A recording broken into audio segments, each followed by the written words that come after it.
our very first Peek at the Week Volleyball edition. I'm your host, Rachel V. Hill. Last week, 8 of the 9 WAC volleyball teams were on the road to start the season. So our first peek at some conference volleyball teams on the WAC Digital Network start this week. We have 5 matches scheduled on the WDN this Friday as Kansas City, Utah Valley, and New Mexico State are all hosting invitationals this week. The Aggies started with 3 wins on the road, including a sweep of SEC opponent Auburn at the War Eagle Invitational last week. This week, NM State hosts 3 teams in the Borderland Invitational, including rivals New Mexico and UTEP. And speaking of rivalries, Utah Valley will host Utah in the Wolverine Invitational. That match is scheduled for 5 p.m. Mountain Time on Saturday on the WAC Digital Network. The Wolverines have the WAC Defensive Player of the Week in senior middle blocker Michaela Jarema. She leads the WAC in blocks per set at 1.8.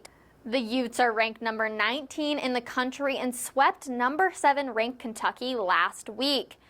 The Chicago State volleyball team stopped by the WAC offices last week in Denver on their way to Fort Collins, where they forced Oklahoma and California to extra sets. This week, the Cougars will participate in the Windy City Invitational, taking on Cal State Fullerton, Alabama State, and Western Carolina.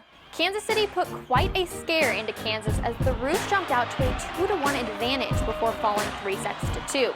And this week, KC hosts Louisiana Tech, South Dakota, and Tulsa in the Kangaroo Classic. All those matches are live on the WAC Digital Network. Now our WACtion trivia question of the week is, who led the WAC in blocks per set last season? Here's a hint, it's somebody I mentioned during this episode.